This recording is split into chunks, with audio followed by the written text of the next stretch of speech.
OpenSet is a 2 weeks long event which is happening during the summertime in Rotterdam, Netherlands.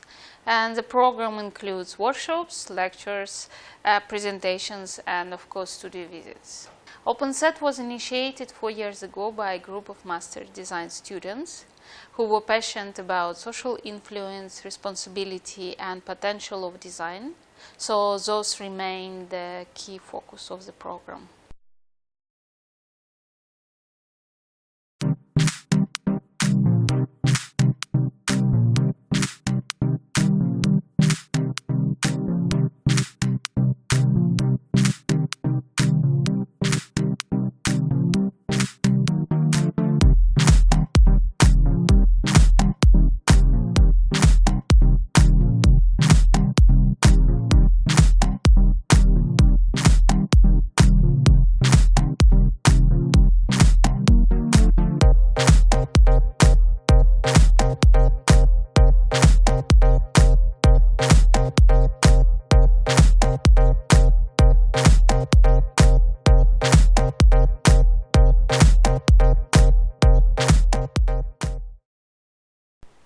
We gather here to talk and experience different forms of cultural practices which produce values rather than only services and objects of trend, and look at how they can influence relations between people, citizens and institutions, and between humans and technology.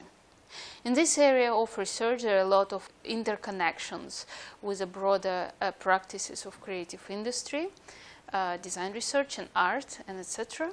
So the program is quite multidisciplinary.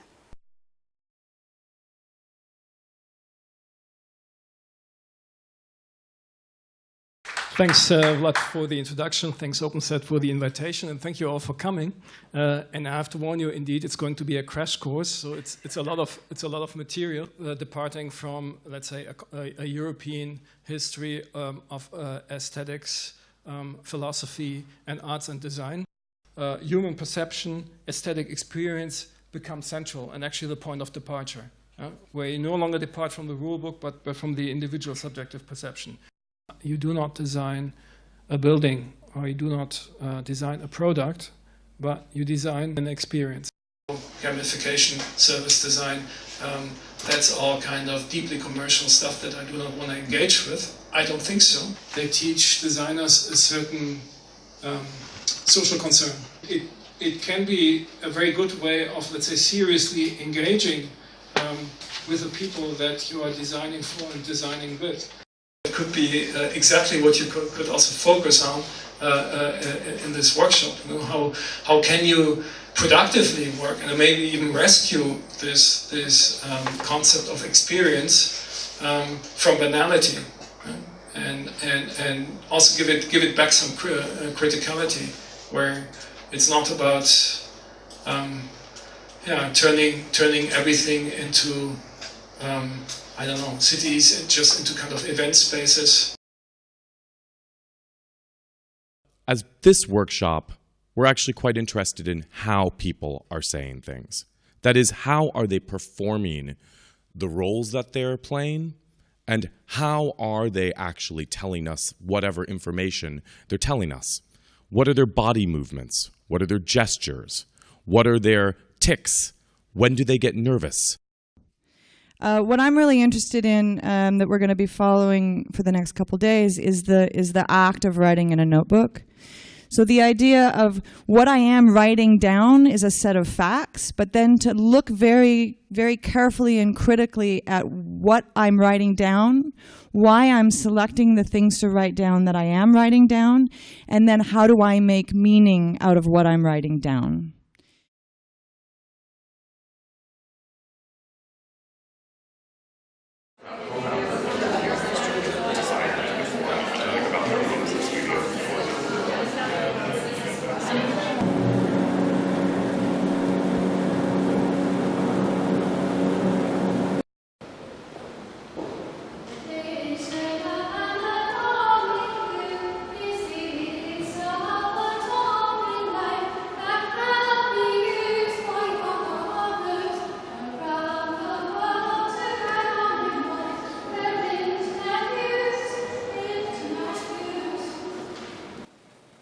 What was interesting to me about that, I think, is the way the incident really brings to the foreground how a display text mediates, and and by singing it, you become really aware that just the typeface that you use, or just the format that the things, or the choice to put it into a book instead of on the wall, that all those questions that they're busy with here become sort of highlighted in a way that, for me, that was really interesting. And not that it's not that you could do that in a more mainstream commercial context necessarily, but maybe you could.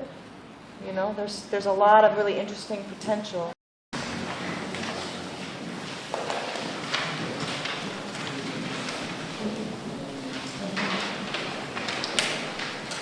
What's interesting is the idea of failure as a way to test a thing.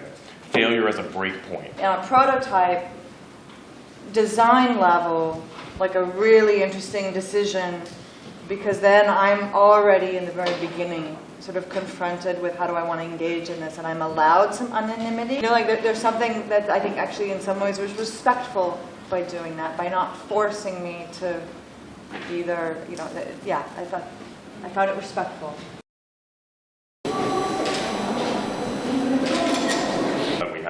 The experience of the being watched, which was like almost like a classic, you know, like the artist Dan Graham and his kind of single channel observation pieces from the 70s, but then with this overlay of kind of surveillance and working, you know, how we move through that, and then we were immediately watching each other, and then we went to the, you know, the failure where we were watching each other.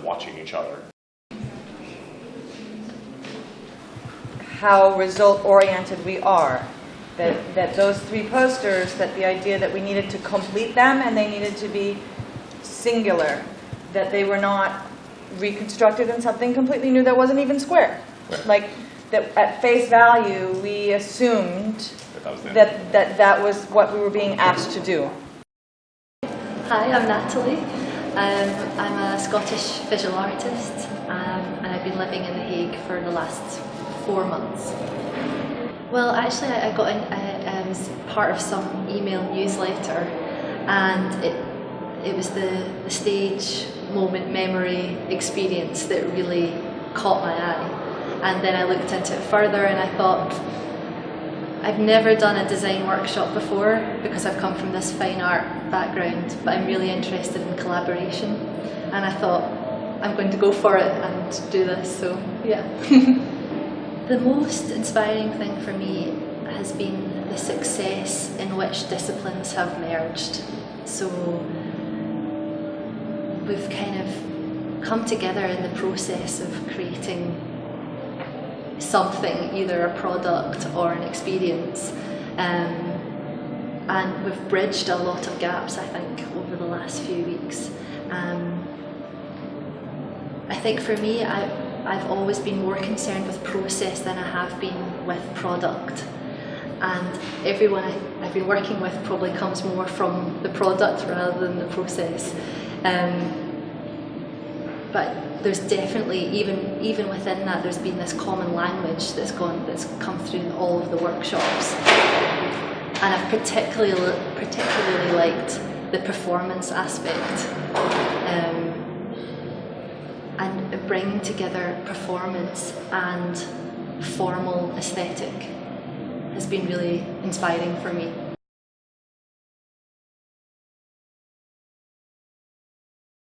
I would like to welcome you here this afternoon on behalf of all of the Kunstblock partners. We are very pleased to host OpenSet for the second year, an international summer school with a stellar cast, I must say, of lecturers, and from what I've been able to tell in the first couple of days, a stellar cast of participants as well. When looking at pictures like this and pondering these three words, moment, stage, memory, I can't help thinking about myths. Myths are not stories.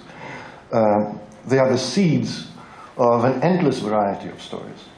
A myth is the quintessence, you could say, the fifth element of our natural environment, the unfathomable, ethereal element that is not fire, not air, not water, not earth, not tangible, that is, but it is the stuff that we are made of.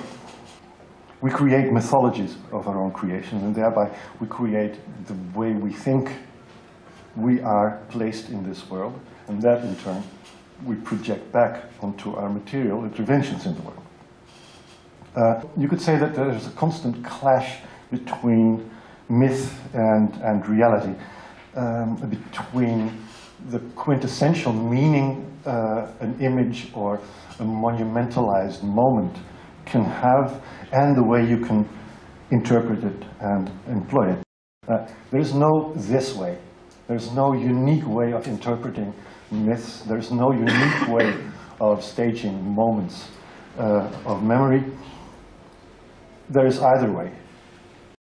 I would like to compare graphic design, it's a bit funny maybe, to water. That's because of its omnipresence.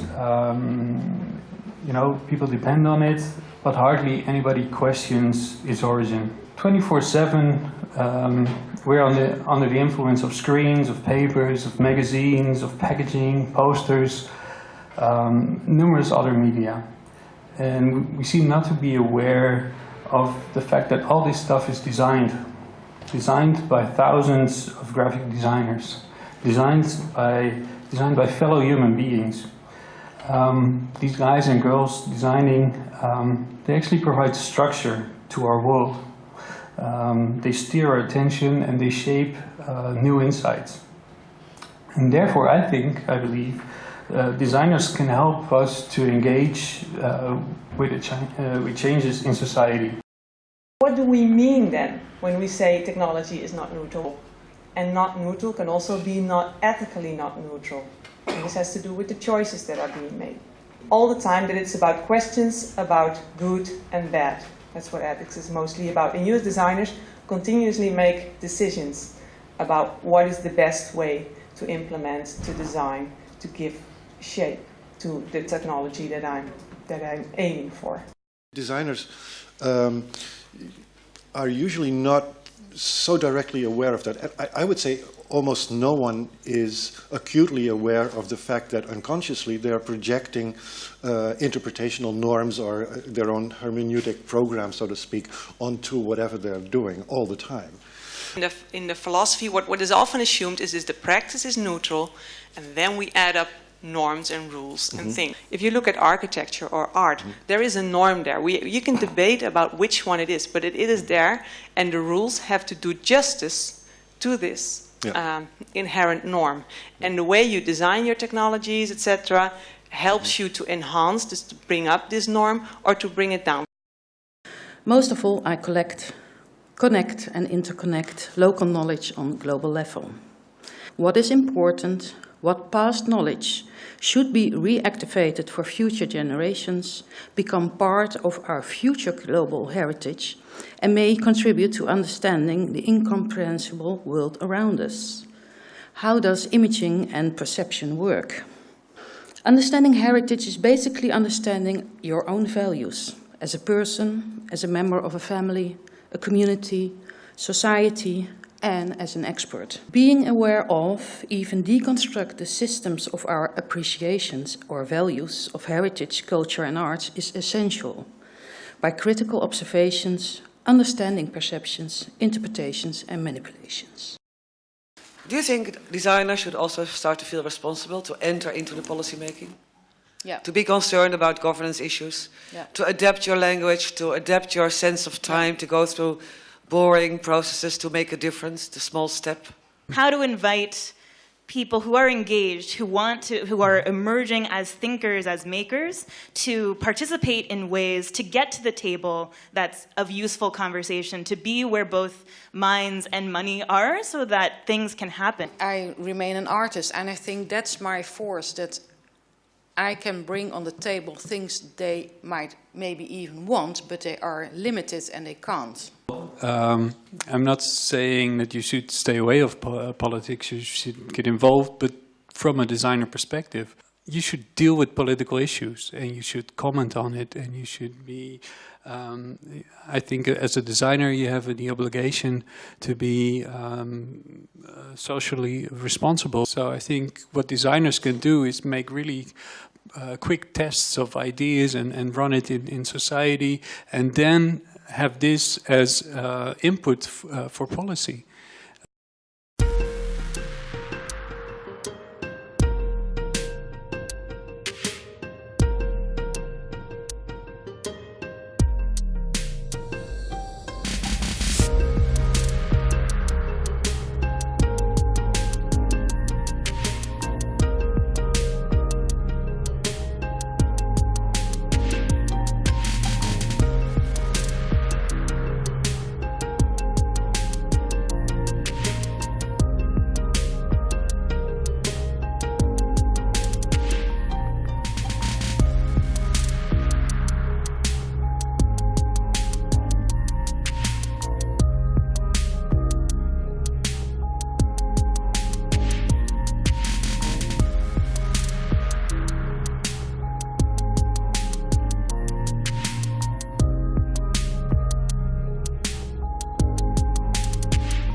My name is Lisa Mayoni. I am from the United States. I live in Providence, Rhode Island. I'm a graphic designer by practice and by education. I'm currently in the middle of a graduate program in graphic design at Rhode Island School of Design. I decided to join because I was interested in having a summer that was really research oriented and really sort of expanding what it was that I was paying attention to. So I was already planning to come to the Netherlands, at least for a little bit, to meet people and interview people. I think the most inspiring part of OpenSet for me has been really thinking about the body of the person in relation to the world in this much more dynamic way. I really wasn't, I mean, I knew who I had researched, you know, who was coming and who the tutors were, but in a way I didn't really expect to be so re-engaged with the body. The Bruno Listopad workshop was probably the most surprising and inspiring to me. I felt like that day really almost completely changed my brain chemistry about what to expect as far as what could come out of moving, and how that's so related to the way, not only the way we move and the way you think, but the way that you imagine what moving and thinking is made out of.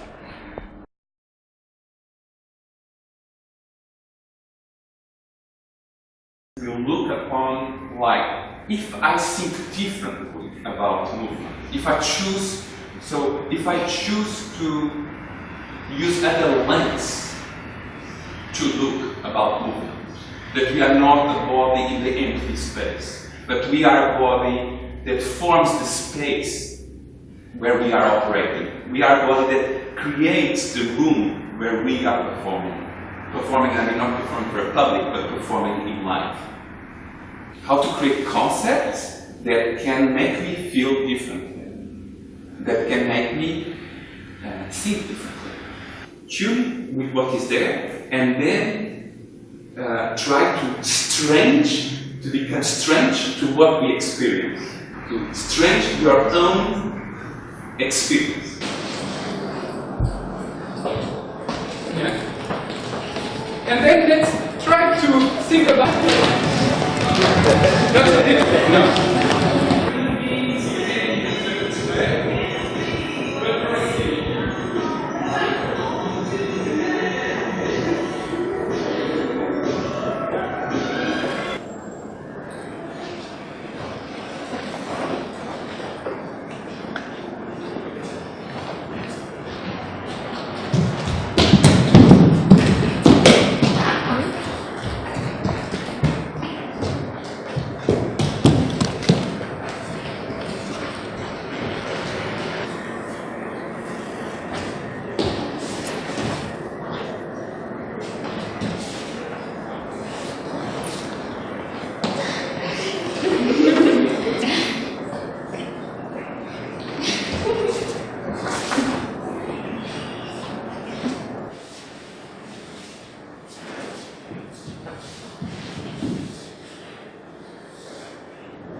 Almost, but I've been almost since the beginning of it until we wake up.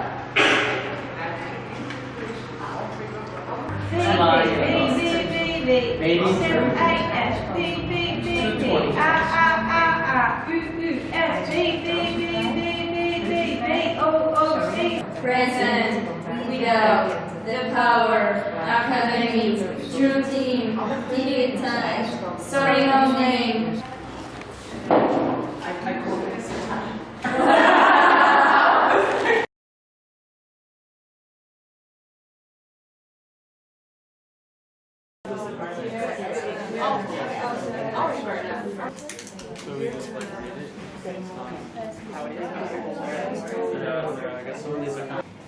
So you see nearly design fictions on every level? Yeah. Which level you don't see a design fiction? Because this is about me in an environment. So I measure how I act in an environment. It's not about what happens to me, it's about me in relation to the environment. You know, you talk first about the values of the analysis, but then you identify these frictions and then you start to talk, so which one do we trust? Where do we have support? Or, like the bank group says, no, we're not going to go for that one, we want to do the hard one. But then you know you do a hard one, so it should be clear is your strategy. Hi, my name is Tom and I'm from Amsterdam. I'm graduating this year, of next year, and I was researching superflux. Okay. And I thought, okay, let's Google it, perhaps they're in Holland. And by accident, and with help of Google, I came at OpenSet. Yeah, my background is product design. Yeah. And, but I'm now enrolled in this temporary program at Sonnenberg Institute called Designing Democracy. My thing is design fiction. Design fiction? Design fiction. So my graduation was about design fiction, and yeah. besides Dunarabi, Superfluxes. Yeah, my heroes actually. Okay. So you came on here for 3 days workshop? Yes. Okay. So how was it? It was very, very special. Yeah, I had such a good time. First of all, before the workshop started, people were so nice. So immediately you found this group, and then you talk about it, and then finally the workshop starts, and you discuss directly with people you don't know about the topic, and you brainstorm directly. Yeah, that was amazing.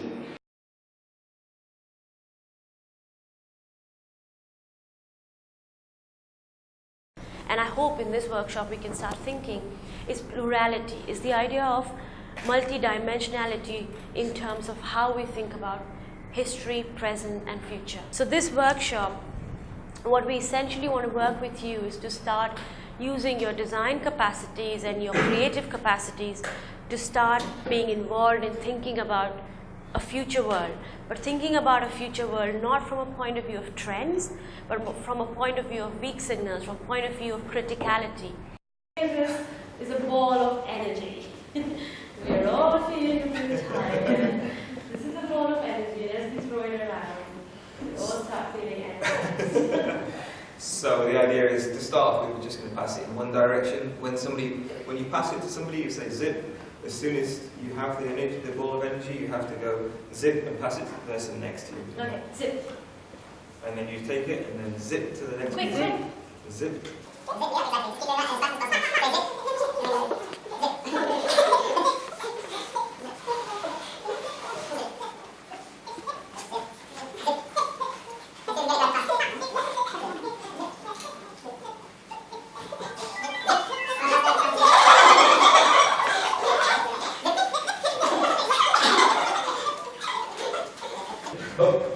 So now, one more element to it. So now when you get past the ball of energy, you can either zip it in the direction that it's going, or you can zap it across the room to somebody else, and when that person gets it, they can either zap it to somebody else, or they can zip it either way. Yeah? So, zap.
Why? Can we just really go next to us, right, and go in? I don't think so. Is it a separate country? Yeah, just for the cover.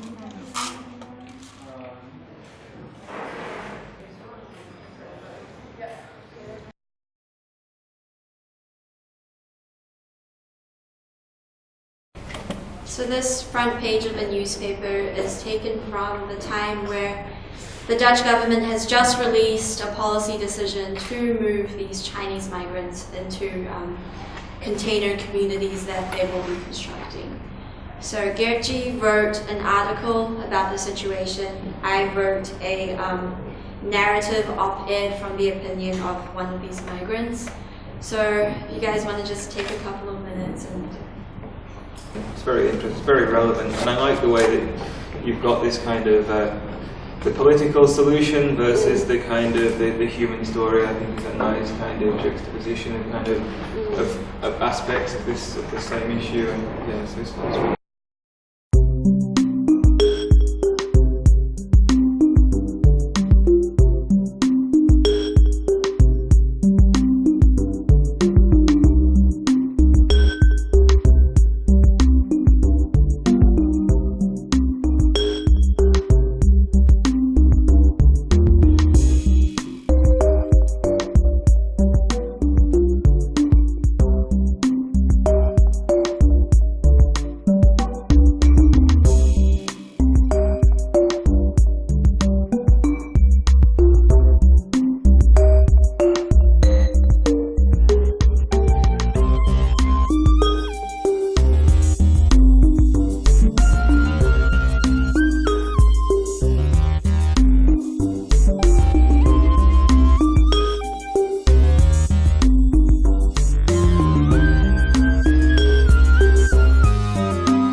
So it was absolutely no, so I didn't get any yes. And then I had this one, and it was something.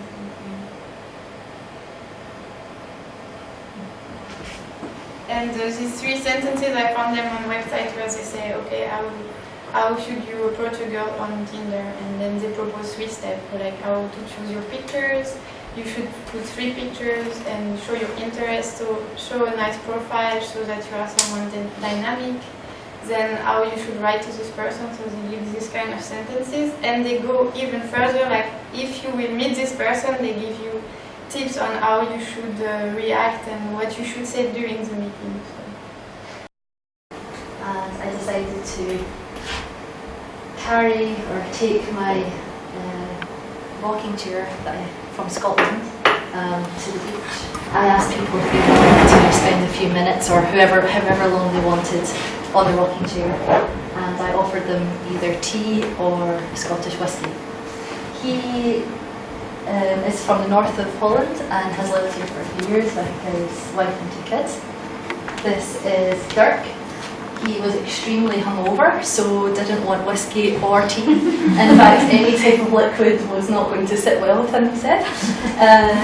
He never sits or lies on the beach. He's only ever walking on the beach, and he really can't understand all these people lying on towels. He finds it really bizarre. And this rocking chair is almost identical, she said, to her grandmother's chair. And she spent quite a long time.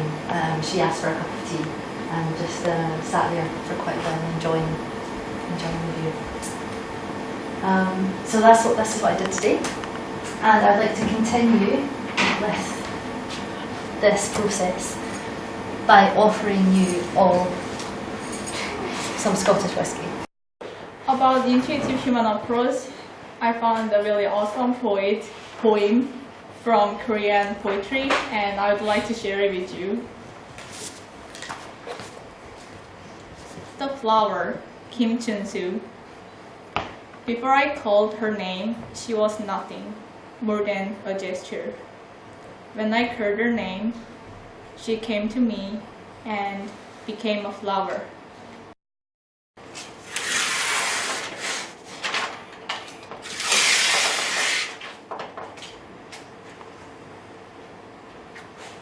Is it maybe a game?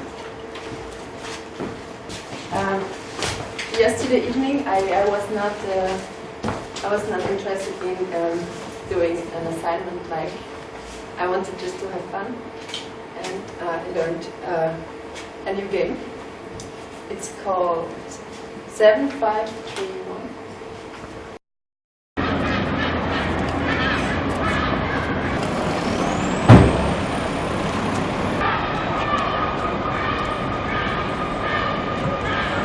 About finding this balance, and somehow when you do that, then you are like this again, maybe you found the balance, and this is romantic, actually human approach, and just invent, kind of. It's difficult, I think, intuitive approach. In a way, it says like, okay, forget everything you learned. Yeah, what I felt is that everybody of you, each in your own way, tried to do your own assignment, because you all gave yourself your assignment, not? You didn't do that, yes. It's also pretty difficult to do so. So that's what I felt, that in every personal assignment you all tried to step over one of your own comfort zones. And I think what Joanna said, so giving something of yourself can open someone else, but also it can open yourself learning something from the other person. So it tells something about yourself. So this, I don't know, this is like this shape we also made with the hands, this eternal shape where things are coming in and going out, and repeatedly having things on the edge of your desire and your fears. So that's where, for me, that's where the magic happens, where you're not blown away from your fears and not too much busy with your desires, but just where they connect, this thin border. You cannot make a new rule, so now I'm going to always ask for a recipe at the butcher so I will make contact. It's something you have to invent. Actually, you have to invent yourself and the situation and the possibilities and the occasion and your position. You can invent again and again, every moment.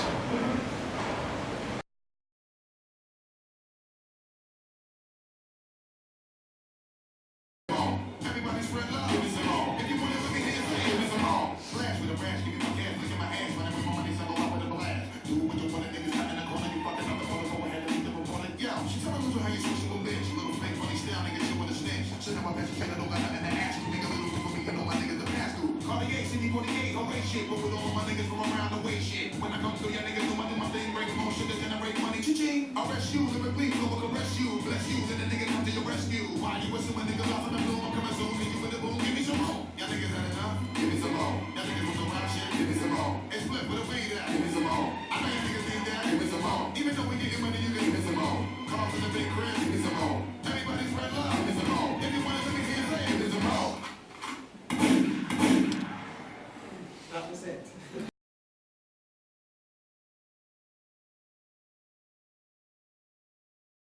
We learn a lot from doing workshops also, we learn a lot from you also, so it's a kind of exchange that brings a lot in practice, in thinking and in making. This workshop is about method. How do you get from ideas and articulating a view, a point of view on the subject? How do you get to form, to visualization? When you look to what design is nowadays, it's all very much, say, committed. At the same time, you see that when you look to the form, then it's all formal. It stays away from, say, our dealing with the real, in the sense that it's very difficult to discover what the content is, in spite of its fantastic quality when it comes to form. And at the same time, they write a very committed article, but the form is never taken in consideration. It stays abstract, it becomes more and more abstract. So you end up in a form as an identity, and it's mostly the identity of the designer that becomes the identity of the product. So there's an enormous gap between the way we communicate, so we are educated as designers, and the way we live as human beings. There is no clear distinction between fact and fiction. Fiction being value, so fact and value, fact and fiction. And that representation always includes transformation. This means that the choice of images and words can never be separated from mentality, from individual experience and cultural background in time and space. Editing and producing as mediation, like in design, in architecture, in film, etc., is always an intervention, narration, and therefore fiction, in the sense of colored presentation by the people. I therefore would like to say something about communication design as a symbolic production, about the production of values and the challenges and opportunities we face as designers when we want to work on a renewed social culture and more democratic commitment. This is a wonderful picture, but putting this here makes it more formal. It is meaning involved. Huh? This is what we see so many times. So the ladies did over there, they brought in, say, the everyday life in a kind of connection to it. And that's many times the way you bring in your experience, or whatever experience. Fantastic contrast also, but you can go further in it, don't you think, Hans? Yeah, I think so too. Yeah, so I think it's an inventory of possibilities, but you really should invest to take that further, to bring it to a new, other level in which also identity is given.